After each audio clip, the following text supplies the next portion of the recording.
지난 주일에는 감사와 기도 속에 기억되는 데살로니가 교회 성도들에 대한 말씀을 드렸습니다. 데살로니가 교회 성도들은 3주밖에 복음을 듣지 못했지만 그 작은 지식 안에서의 믿음으로 전도자 바울과 바울의 동력자들에게 큰 감동을 주었습니다. 그 감동의 내용이 무엇입니까? 그 감동의 내용은 그들의 믿음의 역사와 사랑의 수고였습니다. 그들은 많이 알지 못했지만 믿음으로 행동했고, 많이 알지 못했지만 사랑으로 수고하기를 마다치 않았습니다. 여러분, 어려운 형편이 분명한데도 잘 믿었고 또한 사랑의 수고를 아끼지 않았다는 것은 그들의 아름다움이 남달랐다는 이야기가 되겠습니다. 여러분에게 거듭 말씀드립니다. 하나님의 말씀을 많이 알아야 하지만 많이 아는 것이 다는 아닙니다. 적게 알아도 그 아는 바를 가지고 믿음으로 사는 것이 어쩌면 더 중요하다고 할 수 있습니다. 또 환경이 좋아야 잘 믿는 것도 아닙니다.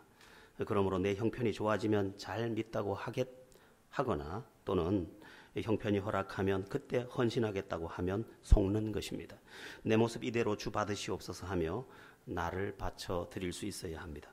형편은 언제나 우리에게 완전하지 못합니다. 그러므로 완전한 때에 제대로 믿겠다고 하면, 또 완전한 때에 헌신하겠다고 하면 결국 아무것도 할 수 없게 될 것입니다. 고린도후서 8장에 보면 마게도냐 교회에 대한 이야기가 나오는데 거기에 신비한 말씀이 나옵니다. 우리 함께 고린도후서 8장 1절부터 2절을 보도록 하겠습니다. 우리 함께 1절, 2절을 같이 합독해 보겠습니다. 제 등 뒤에 화면이 나와 있습니다. 읽어봅니다. 시작. 형제들아, 하나님께서 마게도냐 교회들에게 주신 은혜를 우리가 너희에게 알리노니 환난의 많은 시련 가운데서 그들의 넘치는 기쁨과 극심한 가난이 그들의 풍성한 연보를 넘치도록 하게 하였느니라. 아멘. 환난의 많은 시련이 그들로 하여금 형편과 처지에 얽매이게 한 것이 아니라 넘치는 기쁨이 되었고 그들의 극심한 가난이 그들의 풍성한 연보를 넘치게 했다, 이렇게 되어 있습니다. 환난과 시련이 슬픔을 줘야 할 것인데 기쁨을 줬고, 또한 극심한 가난 때문에 헌금을 못할 것 같은데 풍성한 연보, 즉 풍성한 헌금을 넘치게 하였다, 이렇게 말하고 있습니다. 무슨 말입니까? 환경이 그들을 주장하지 못하였다는 것입니다. 환경이 그들을 주장하도록 허락하지 않고 믿어야 할 일에 믿음을 가졌고 헌신해야 할 일에 헌신을 하였고 순종해야 할 일에 기꺼이 순종했다는 것입니다. 그러니까 마게도냐 교회가 대단했던 것은 형편에 의한 신앙생활이 아니라, 또 상황에 의한 신앙생활이 아니라 믿음에 의한 신앙생활이었다는 것입니다. 자, 이러한 믿음의 삶은 깊은 감동이 됩니다. 그리고 하나님의 마음을 뜨겁게 합니다. 여러분, 우리의 삶이 언제 하나님의 은혜로 충만해질까요? 하나님의 마음을 뜨겁게 할 때입니다. 하나님의 마음에 뜨거움이 전달되면 하나님의 뜨거운 역사가 우리에게 쏟아지게 되어 있습니다. 지금도 여기에서 수증기가 올라가서 뜨거워질 때 구름에 담고 있던 비가 쏟아지는 것처럼 우리가 하나님의 마음을 뜨겁게 할 때 하나님의 은혜가 쏟아지게 되어 있습니다. 사도행전 9장에 그 이야기가 나오는데 우리 다비다의 이야기입니다. 우리 사도행전 9장 36절부터 40절을 우리 함께 읽어보도록 하겠습니다. 제가 한 절 여러분 한 절 나누어서 교독해 보겠습니다. 요빠에 다비다라 하는 여제자가 있으니 그 이름을 번역하면 도르가라. 선행과 구제하는 일이 심히 많더니 룻다가 요빠에서 가까운지라 제자들이 베드로가 거기 있음을 듣고 두 사람을 보내어 지체 말고 와 달라고 간청하여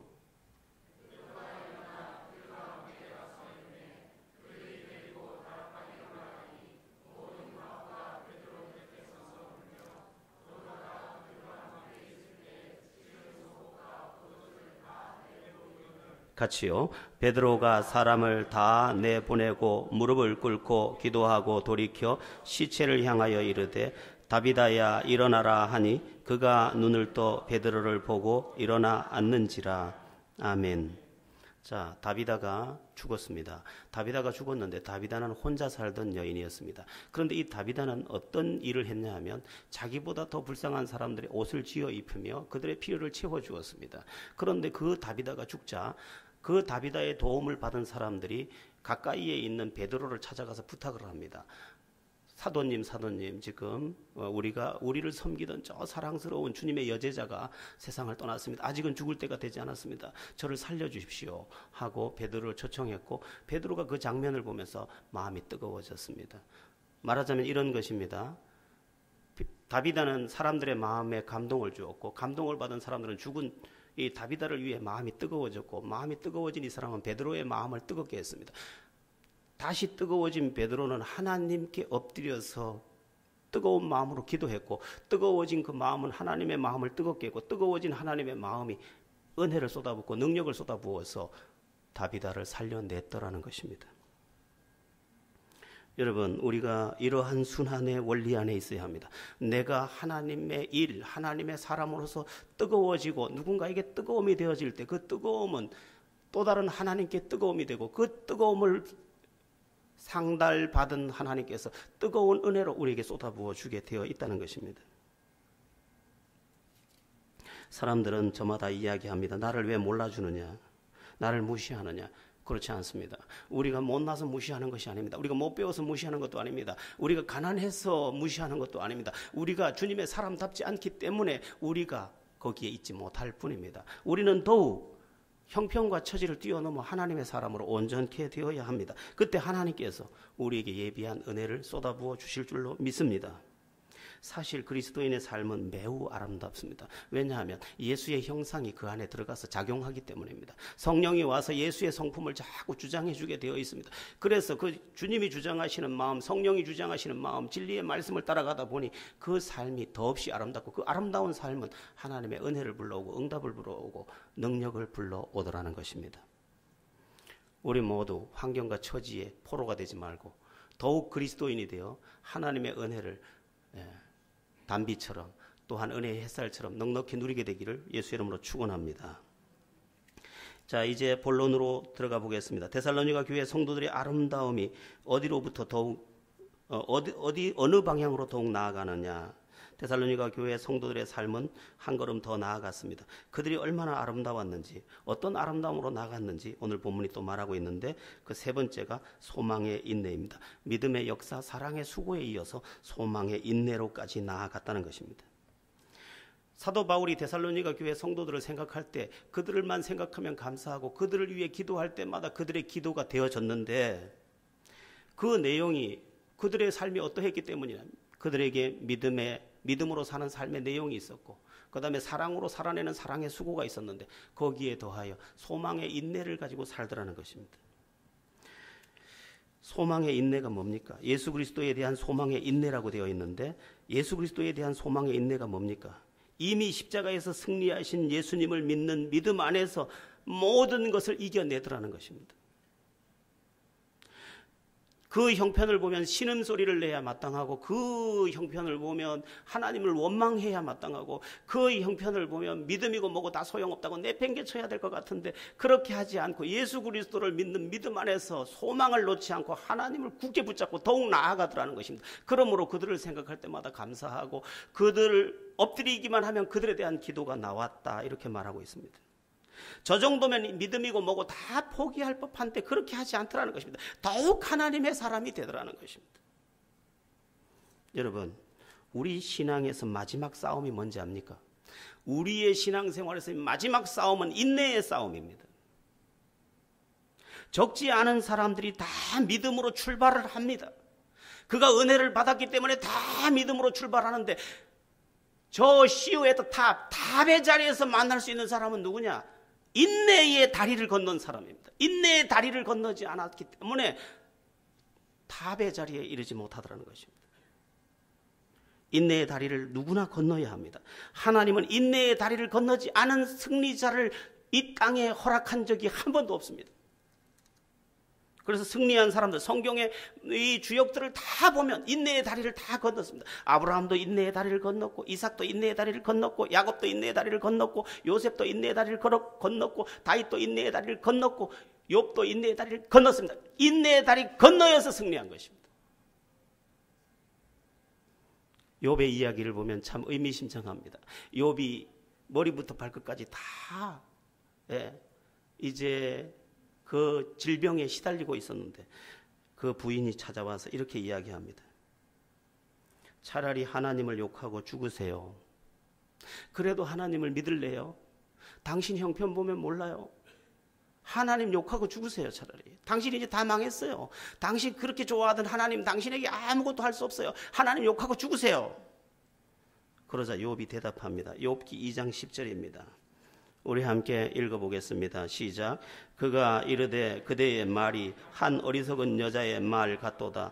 우리가 하나님께 복을 받았은즉 화도 받지 아니하겠느냐 하고 이 모든 일에 욥이 입술로 범죄하지 아니하니라. 아멘. 왜 당하는 고난인지, 왜 만나는 시련인지 그 이유를 다 욥은 모릅니다. 그런데 그 극한 고난 중에 자기 부인마저도 하나님 욕하고 죽으라고 하는 그 극한 상황에서도 그가 뭐라고 말합니까? 하나님께 복도 받았는데 화도 받지 아니하겠느냐. 나는 문제없다. 나는 하나님을 포기할 수 없다. 나에게는 하나님의 모든 것이 다 여전히 내가 잘됐기 때문에 하나님이 살아계신 게 아니다. 내가 망했기 때문에 하나님이 없는 것도 아니다. 나는 하나님을 포기할 수 없다. 나는 하나님을 끝내 붙잡을 것이고 하나님 안에서 끝내 승리할 것이다. 그러고 하나님을 놓지 않았다는 것입니다. 다시 말하면 죽으면 죽었지 하나님을 욕할 수는 없다. 죽으면 죽었지 하나님을 포기할 수는 없다. 나는 하나님 안에서 인생을 걸었다. 이렇게 말한 것입니다. 욥의 결국이 어떠합니까? 결국 승리합니다. 뿐만 아니라 갑절의 복을 받고 승리합니다. 우리가 찾아서 살필 말씀이 있습니다. 로마서 5장 3절부터 4절입니다. 로마서 5장 3절부터 4절 우리 같이 함께 합독합니다. 시작. 우리가 환난 중에도부터 읽겠습니다. 시작. 우리가 환난 중에도 즐거워하나니 이는 환난은 인내를 인내미로다. 아멘. 오늘 제목 소망의 인내와 아주 직접적인 연관이 있는 말씀인데 무슨 뜻입니까? 환난이 우리에게 해를 끼치지 못한다는 것입니다. 그러니까 결국은 소망을 이룬다는 말과 연관하면 우리가 겪는 이 환난이 우리에게 승리를 이루는 재료가 된다는 것입니다. 말을 드리고 잘 소화하면 이것이 나를 만드는 더 좋은 재료가 된다는 것입니다. 그렇습니다. 인내를 만들고 인내가 연단을 만들고 연단이 소망을 이룹니다. 특별히 인내에 도착하면 우리에게 얼마나 엄청난 일이 일어나는지 모릅니다. 그래서 나중에 보면 억지로 참았는데 나중에 그것을 보니 그 인내가 나를 만든 것을 보게 되는 것입니다. 자, 그럼 인내는 연단을 준다고 했는데 인내가 주는 연단의 의미가 뭡니까? 찌기를 제거한다는 의미입니다. 연단이라는 말은 찌기를 제거한다. 불에 집어넣어서 불순물이 제거되고 순금을 만드는 과정을 연단이라고 합니다. 그러니까 우리에게 닥친 여러 환난이 내가 믿음의 인내, 소망의 인내 안에서 거할 때 그것이 찌기를 제거하는 과정이 된다는 것입니다. 욥기 23장 10절 말씀과 같습니다. 우리 같이 읽습니다. 시작. 그러나 내가 가는 길을 그가 아시나니 그가 나를 단련하신 후에는 내가 숨군같이 되어 나오리라. 아멘. 단련이라는 말을 썼는데 단련을 글자를 바꾸면 뭐가 됩니까? 연단이 됩니다. 그러니까 불에 집어넣었다 뺐다 하면 연단을 하는데 연단의 결과가 뭡니까? 순금같이 되어 나온다는 것이죠. 순금. 찌기가 다 제거되어서 이제 순수한 것만 남게 됐다는 것입니다. 여러분, 우리가 환난을 겪고 환난을 소망의 인내로 통과하는 그 과정 속에서 우리가 진짜 신앙인으로 바뀌게 됩니다. 우리 안에 있던 불순물이 다 제거되기 시작합니다. 우리 안에 있는 불순물의 찌꺼기가 참 많습니다. 열등감의 찌꺼기, 시기심의 찌꺼기, 미움의 찌꺼기, 불만의 찌꺼기, 불평의 찌꺼기, 모든 찌꺼기가 얼마나 많은지 모릅니다. 그런데 그게 안 빠져나갑니다. 왜냐하면 내 살갗처럼 내게 붙어 있거든요. 그런데 언제 이 찌꺼기가 제거되느냐? 환난을 통해서, 또한 인내를 통해서, 연단을 통해서, 그러면서 하나씩 떠나가기 시작합니다. 그리고 나중에는 뭐만 남습니까? 주를 사랑하는 중심만 남게 됩니다. 그리고 주를 신뢰하는 중심만 남게 됩니다. 야곱같이 변화되는 것입니다. 야곱이 어떻게 변화됩니까? 처음에는 지극히 인간적이에요. 태어날 때부터 자기 형의 발목을 잡고 나왔습니다. 이후에도 아버지를 속이면서 어떻게든 승리하려고 합니다. 자기를 속이는 외삼촌을 만나서 또 속임을 당하지만 다시 자기도 그 라반 자기 외삼촌을 속이고 승리하려고 합니다. 그런데 그때부터 하나님께서 환난을 주시면서 그를 바꾸고 그러면서 야곱에게 찢기가 제거됩니다. 그에게서 제거될 것 같지 않던 모든 집착이 다 제거됩니다. 많은 환난을 겪습니다. 딸은 나가서 강간을 당하고 아들들은 나가서 살인을 저지르고 자기는 갈 데가 없어서 밤중에 도망을 가고 그러는 중에 그에게서 어떤 일이 일어납니까? 찢기가 다 제거가 됩니다. 그래서 그 마지막에 자기 12아들을 놓고 축복하는데 그 12아들에게 한 축복이 이스라엘의 축복이 돼서 12지파가 만들어지고 12지파가 오늘날도 이스라엘이 되어 있습니다. 그가 얼마나 찢기를 환난 중에 제거했는지 그는 드디어 이스라엘로 변화되었다. 환난이 나쁘다고요? 제가 더 나쁘게 생각하는 것은 형통함입니다. 여러분이 마음먹은 대로 다 되면 여러분들은 망합니다. 여러분들은 크리스찬이 될 수 없습니다. 진실한 크리스찬이 될 수 없습니다. 안 돼서 고마워할 날이 속히 올 것입니다. 저는 이렇게 말할 날을 앞에 두고 있습니다. 하나님 그때 안 되게 해주셔서 참 감사합니다. 그때 어렵게 해주셔서 감사합니다. 왜냐하면 그때 나는 진짜 하나님의 사람이 되었으니까. 우리에게 있는 죄의 찢기도 얼마나 많은지 모릅니다. 이 죄의 찢기, 욕망의 찢기들, 그 집착의 찢기들, 그 더러운 찢기들이 우리 안에 그대로 묻어있고 밤이면 고개를 드는 그 찢기들, 사람 사이에서 갈등으로 고개를 드는 찢기들, 그 찢기들도 다 언제 제거되느냐? 환난의 불과 연단의 불을 통과하면서 그때 나에게서 찢기가 제거되게 되어 있습니다. 그러므로 이 어려움을 만날 때 내가 지금 고통을 당한다고 생각하는 것이 아니라 내가 만들어지고 있다고 생각을 해야 하는 것입니다. 그 만들어짐으로 인해서 진짜 하나님의 사람이 되는 것입니다. 우리 교회도 40일 금식하신 분이 계십니다만 저도 장기 금식을 한번 했습니다. 금식을 하는데 꼭 죽을 것 같아. 오늘 죽을 것 같은데. 그런데 그때야 비로소 주님이 희미하게 보이기 시작합니다. 그리고 내가 부서지는 것을 경험합니다.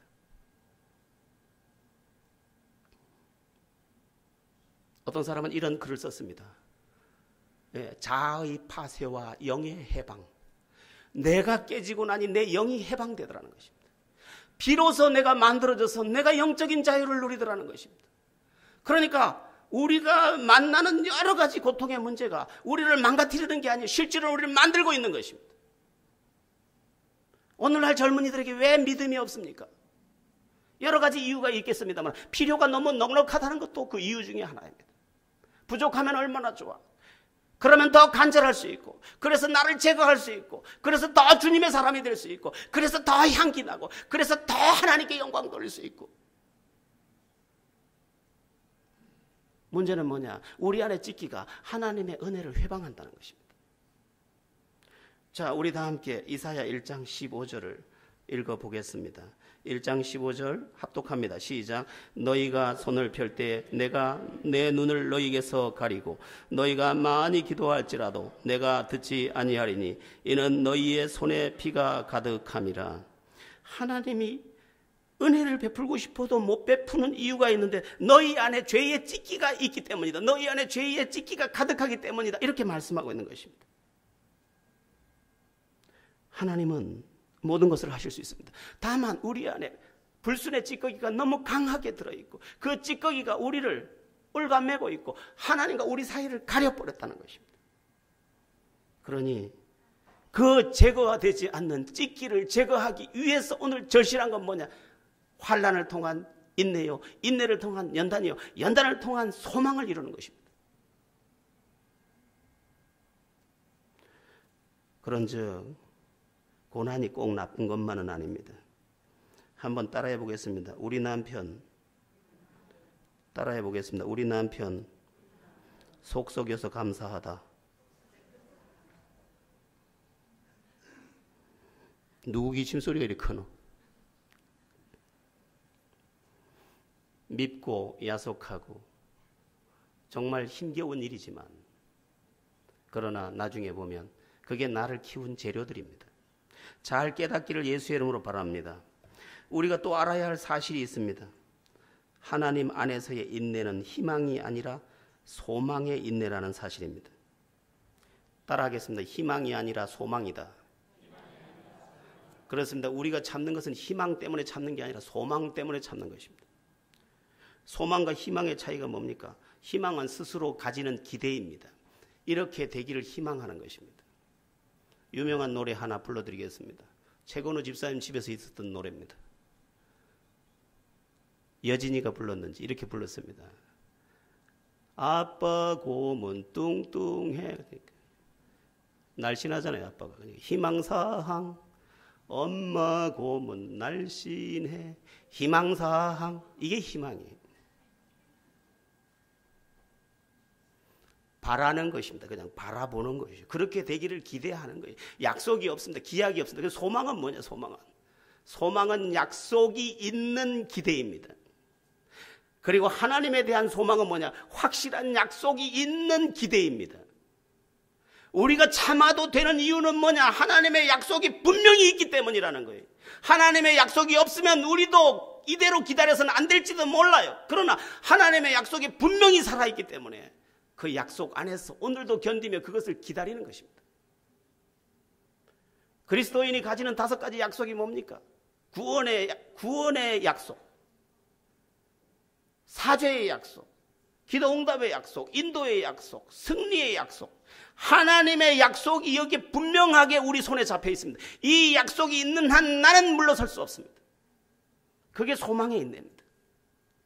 그러니까 데살로니가 교회 성도들은 예수님이 다시 온다. 예수님이 다시 오셔서 성과 악 안에서 심판하고 믿는 자와 믿지 않는 자를 심판할 것이다. 그가 다시 올 때까지 이걸 포기할 수 없다. 약속을 붙잡고 있었다는 것입니다. 우리의 기다림은 허망한 기다림이 아니에요. 희망사항으로 끝날 기다림이 아니라는 거예요.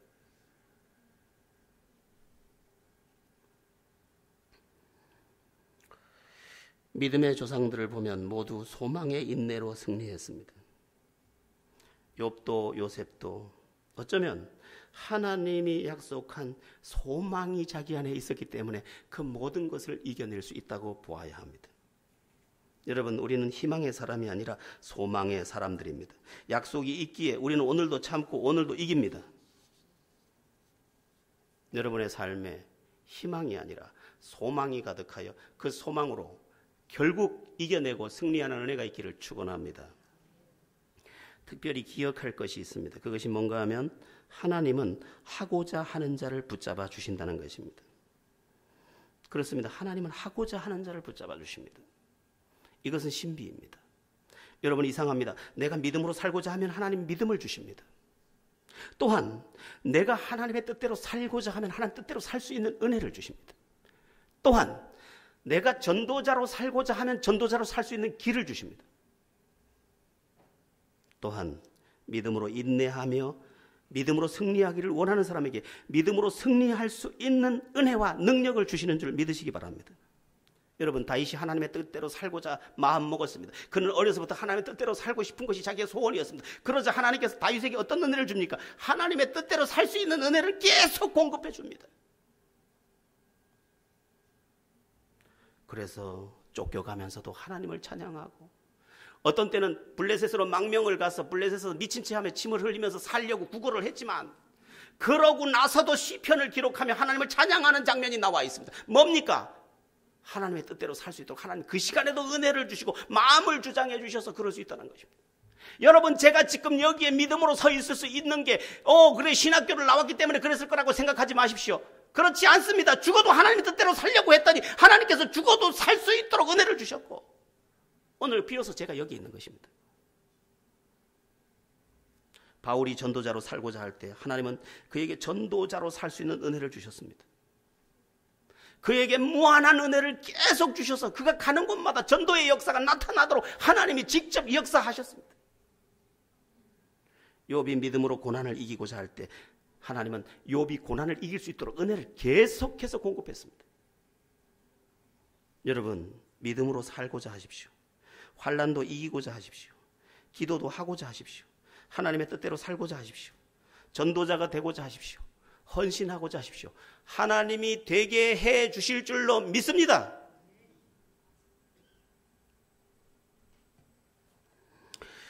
성령 충만이 답이라는 사실도 말씀드리고 싶습니다. 우리 다 함께 로마서 15장 3절을 읽어보겠습니다. 로마서 15장 3절입니다. 합독합니다. 시작.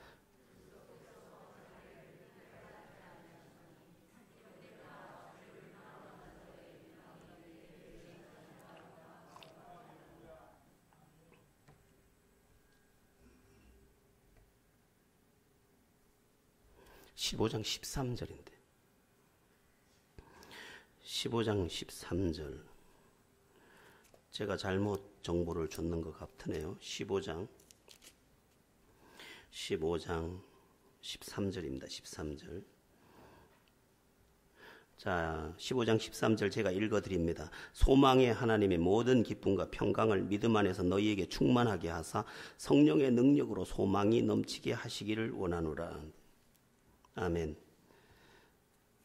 성령의 능력으로 소망이 넘치게 하시기를 원하노라. 잘 기억해야 합니다. 여러분, 왜 우리가 낙심하는지 압니까? 성령의 은혜가 나를 떠나서 그렇습니다. 환경이 문제가 아닙니다. 성령의 은혜가 떠나니 소망의 영이 나를 떠난 것과 같아서 절망의 영이 나를 잡는 것입니다.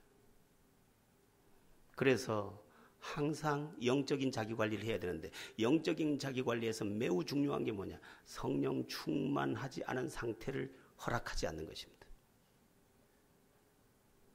성령 충만하면 어떠냐? 믿음이 발생합니다. 영이 삽니다. 기쁨이 있습니다. 소망이 넘칩니다. 감사가 넘칩니다. 찬양이 나옵니다. 모든 것을 영적으로 이해할 수 있는 지평이 열립니다. 성령 충만하지 않은 사람은 어떻습니까? 교회만 다닙니다. 그러니까 오늘 이 산을 넘지 못하는 이유는 이 산이 높아서가 아니라 이 고난의 산이 높기 때문이 아니라 내가 성령 안에 있지 않기 때문입니다. 하나님은 이것을 능히 넘을 수 있도록 이미 우리에게 은혜를 준비해 주셨습니다. 그러나 안타까운 것은 뭡니까? 말세에 믿는 자를 보겠느냐? 저는 수없이 많은 사람을 보며 여기까지 왔습니다. 화려한 말과 엄청난 헌신의 열정을 가진 것 같은 사람들도 수없이 만나봤습니다. 그러나 그들이 끝내 승리했느냐? 그렇지 않습니다. 그들은 추락했고 그들은 미움 덩어리가 되어 있고. 왜? 성령 안에서 행한 것이 아니기 때문입니다. 이 시간 여러분들에게 주 예수 이름으로 축복합니다. 여러분 모두 성령 충만을 받으시옵소서. 여러분 모두 성령 충만하기를 바랍니다. 그러면 산이 산이 아닙니다. 높은 것도 높은 것이 아니에요. 낮은 것도 낮은 것이 아니에요. 하나님 안에서 자유할 수 있습니다. 여러분에게 성령 충만의 기름 부으심이 함께하기를 축원합니다. 자, 이 시간 마지막으로 여러분에게 말씀드릴 게 있습니다. 우리가 인내해야 할 영역 어떤 것이 있느냐? 우리는 어떤 것을 참고 어떤 것을 넘어서야 되느냐? 성령의 은혜 안에서 소망의 인내 안에서 어떤 것을 넘어서야 할까? 짤막하게 몇 가지 말씀드립니다. 첫째는 이해하지 못할 고난에 대해서 인내해야 합니다. 여러분, 이해하지 못할 고난 우리에게 임할 수 있습니다. 욥에게도 이해하지 못할 고난이 닥쳤습니다. 다윗에게도 이해하지 못할 고난이 닥쳤습니다. 여러분에게도 이해하지 못할 고난이 닥칠 수 있습니다. 그러면 그때는 어떻게 해야 합니까? 하나님의 뜻이 계시겠지를 믿고 모든 것을 맡겨드리고 나는 인내의 반열로 들어가면 됩니다. 그리고 기도의 반열로 들어가면 됩니다. 은혜의 반열로 들어가면 됩니다. 다윗은 이해할 수 없는 고난을 계속 받았습니다. 아니, 억울한 고난을 계속 받았습니다. 그는 나라를 위해서 블레셋 골리앗 장군과 목숨을 걸고 싸우고 돌아왔는데 자기에게 돌아온 것은 저 다윗을 죽이라는 것이었습니다. 다윗은 그때부터 도망 다니며 죽을 위기를 계속 피해 다녀야 했습니다. 애매한 고난, 억울한 고난이었습니다. 그러나 다윗은 그럼에도 불구하고 계속 믿음을 지켰고 인내하며 나아갔습니다. 계속해서 하나님을 인정하며 나아갔습니다. 다윗이 어떻게 됩니까? 인내로 왕이 된 줄로 믿으시기 바랍니다. 결국은 인내하고 그 인내로 왕이 되었습니다. 여러분도 참아서 왕노릇 하시기를 축원합니다. 성경은 말씀합니다. 참으면 왕노릇 하리로다. 이해 못할 고난 누구에겐들 없었을까요? 잘 이기시기를 축원합니다. 두 번째, 우리가 넘어야 될 인내의 영역 두 번째는 사람들의 오해와 곡해에 대해서입니다. 사람들은 본래 오해를 잘합니다. 일부러 미워하기도 잘합니다. 인간이라는 타락한 존재의 본성이 그렇습니다. 한번 따라해 보겠습니다. 그럴 수 있나? 그럴 수 있나가 아니라, 한번 따라해 보겠습니다. 그럴 수 있나가 아니라 그럴 수 있다. 그럴 수 있습니다. 인간이기 때문에. 네가 나한테 그럴 수 있나? 그럴 수 있습니다. 사람은 그렇습니다. 왜 사람들이 개를 키울까요? 개는 그럴 수 없나 있나 짓을 안 하기 때문에. 오죽하면 개를 키우겠어요. 개는 발로 걷어차도 다음날 이불 밑에 와서 또 까락까락. 인간은 그렇지 않습니다. 조금만 서운하면 칼을 갑니다. 새끼가 이러면서.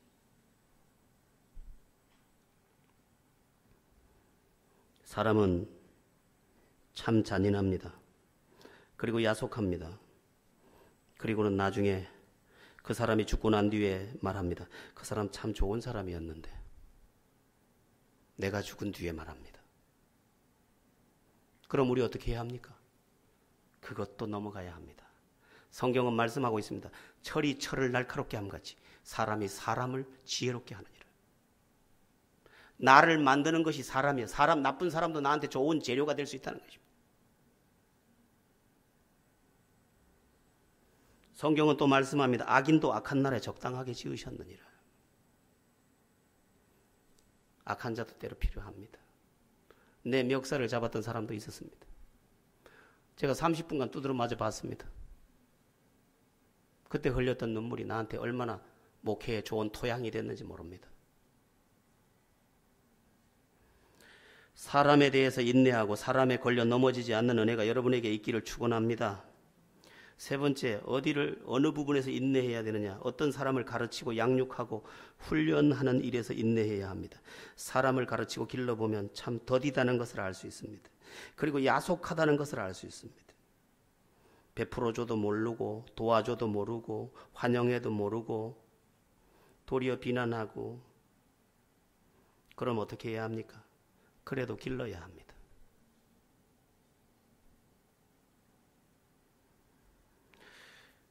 야속한 중에 기른 자식이 이후에 나를 섬기듯이 내가 야속한 중에 그래도 섬겨낸 그가 이후에 세상을 밝힐 것입니다. 그런즉 선을 행하되 낙심하지 말지니 때가 이름에 거두리라 하였습니다. 꼭 선을 행하되 낙심하지 말고 때가 이름에 거두는 은혜를 누리게 되기를 예수의 이름으로 축원합니다. 또 어떤 부분에서 인내해야 될까? 더딘 기도 응답에 대해 인내해야 합니다. 기도해도 또 기도해도 여전히 응답이 없는 마른 하늘. 저는 예전에 하늘을 다르게 불렀습니다. 하도 응답을 안 해주시길래 푸른 하늘이라고 안 부르기로 마음먹었습니다. 하늘이 아름답다고 부르지도 않기로 마음먹었습니다. 하나님이 야속해서 3년쯤 기도하면 응답을 주셔야 할 텐데 3년을 엎드려도 여전히 주시지 않았습니다. 그래서 하늘을 쳐다봤습니다. 그날따라 하늘이 저에겐 다르게 보였습니다. 저의 하늘은 파란 하늘이 아니라 노쇠 하늘이었습니다. 내가 하나님 하면 하늘에서 탱탱 소리가 났습니다. 하나님 너무하시네요.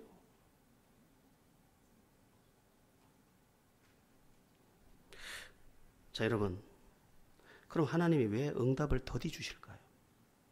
당장 주면 안 될까요? 우리 엄마처럼 엄마 줘, 엄마 안 줘, 나 죽는다, 줘, 이렇게 주잖아요. 엄마처럼 즉시 주면 안 될까? 하나님 왜 더디 줘? 왜 3년이나 걸리게 만들어? 왜 7년이나 걸리게 만들어? 왜 요셉에게는 13년의 세월을 허비하게 만들어? 이유는 뭡니까? 네한테 필요한 응답이 중요한 게 아니라 네가 만들어져야 된다는 거예요. 그리고 네 안에 있던 찢기도 제거되고 네가 하나님의 사람으로 온전하게 될 때까지 나는 너를 만드는 게 더 중요하다는 거예요. 네한테 필요한 건 지금 그것에 대한 해결이 아니라 네가 하나님의 사람으로 온전케 되는 것이라는 거예요. 저는 하나님께 항의했습니다. 하나님, 나는 이만큼 변화됐는데 뭐 그렇지 않은 사람도 많던데 뭘 나를 더 변화시키시려고. 하나님이 웃으셨습니다. 네가 김권사냐? 네가 박집사냐? 넌 내 종인데. 그래도 뭐 박목사, 김목사는 뭐 여행 다니면서도 목회 잘 됐대요.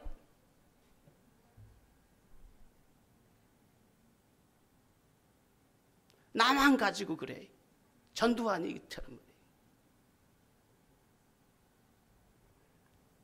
그런데 그렇게 6개월이 지나고 그렇게 1년이 지나고 그렇게 수년이 지난 후에 내가 나를 보니 이제 하나님의 사람 냄새가 조금 나는데 나의 변화를 볼 수 있었고 하나님의 미소를 볼 수 있었고 하늘이 파랗게 변하는 것을 볼 수 있었는 줄로 믿으시기 바랍니다. 하나님은 실수하지 않습니다. 더딘 응답도 다 하나님의 그 놀라운 경륜과 계획 안에서 진행되고 있음을 깨달아야 할 줄로 믿습니다. 자, 마지막입니다. 우리가 인내해야 될 또 다른 부분 뭐냐? 마지막은 성품의 인내입니다. 성품의 인내는 가장 더딥니다. 그런데 하나님은 우리의 성품에 관심이 많습니다. 그런데 우리의 성품은 어제나 오늘이나 똑같아 보일 만큼 너무너무 더딥니다. 그래서 하나님은 때로는 당기고 때로는 누르면서 당신의 형상이 나타나기를 기대하고 있습니다. 이제 조금 참을 수 있나 싶은데 또 못 참는 나를 봅니다. 이제 그냥 보아 넘길 수 있어졌지 않을까 싶은데 또 못 보아 넘깁니다. 그래서 깨닫게 된 게 뭐냐? 아직도 멀었구나.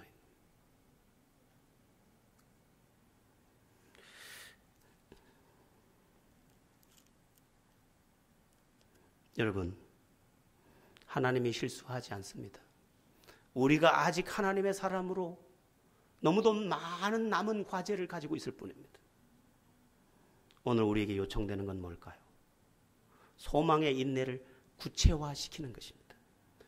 가져와서 내 것으로 삼고 가져와서 또 내 것으로 삼고 그러면 더욱 하나님의 사람으로 자라가는 것입니다.